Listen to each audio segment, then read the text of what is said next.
নকশায় জমি কম, খতিয়ানে বেশি। আসল সত্য জানুন ও সমাধান করুন।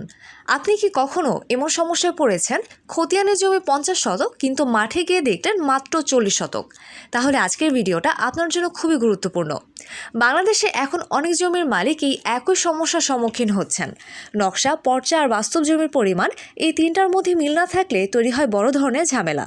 প্রথমে জানি এই সমস্যাটা আসলে কেন হয়।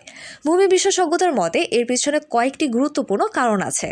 প্রথমত, এক সার্ভে থেকে আরেক সার্ভেতে পরিবর্তন, যেমন বিএস বাংলাদেশ সার্ভে থেকে আরএস রিভিশনাল সার্ভে বা এসএ স্টেট অ্যাকুইজিশন সার্ভে রেকর্ডে গেলে দাগ নম্বর বা জমির পরিমাণ বদলে যেতে পারে। দ্বিতীয়ত হলো সরকারি উন্নয়ন কাজ, রাস্তা, খাল, ড্রেন বা অন্যান্য কাজে আপনার জমির কিছু অংশ চলে যেতে পারে। তৃতীয়ত, অন্যের দখল। অনেক সময় পাশের জমির মালিক ধীরে ধীরে কিছু অংশ দখল করে নেয়, যা আপনি বুঝতেই পারেন না।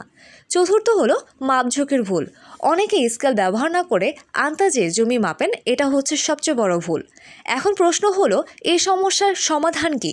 চিন্তা করবেন না, সমাধান আছে, আর সেটা আপনি নিজে শুরু করতে পারবেন। প্রথমত, আপনার সব কাগজপত্র একসাথে করুন, যেমন বিএস, আরএস, এসএ, সিএস পর্চা এবং সংশ্লিষ্ট নকশা। এগুলো ভালোভাবে মিলিয়ে দেখুন মৌজা নাম, খতিয়ান নম্বর, দাগ নম্বর, মালিকের নাম সব ঠিক আছে কিনা। দ্বিতীয় ধাপ হলো, নকশা শুধু চোখে দেখে মিলালে হবে না, অবশ্যই স্কেল দিয়ে জমির প্রকৃত মাপ বের করতে হবে। জমির চারপাশ, যেমন রাস্তা, পাশের দাগ, দিক সব কিছু ভালোভাবে যাচাই করুন। তৃতীয় ধাপ হলো, এখানে সবচেয়ে গুরুত্বপূর্ণ একটা কাজ আছে, একজন সরকারি আমিন বা লাইসেন্স প্রাপ্ত সার্ভেয়ার নিয়োগ করা। তারা আধুনিক পদ্ধতিতে সঠিকভাবে আপনার জমির অবস্থান ও পরিমাণ নির্ধারণ করতে পারবেন। এখন যদি দেখা যায় জমি সত্যিই কম, তাহলে কি করবেন? উপজেলা ভূমি অফিসে আবেদন করবেন রেকর্ড সংশোধনের জন্য। এর সাথে জমা দিতে হবে দলিল, সব পর্চা, বিএস, আরএস, এসএ, সিএস, স্কেলযুক্ত ম্যাপ, জমি মাপের রিপোর্ট। আর যদি আপনার জমি অন্য কেউ দখল করে রাখে, তাহলে একটাই পথ, আইনগত ব্যবস্থা। আপনাকে আদালতে মামলা করতে হবে রেকর্ড সংশোধন ও জমি ফিরে পাওয়ার জন্য। জমির ব্যাপারে ভুল করলে ক্ষতি কিন্তু লাখ টাকার।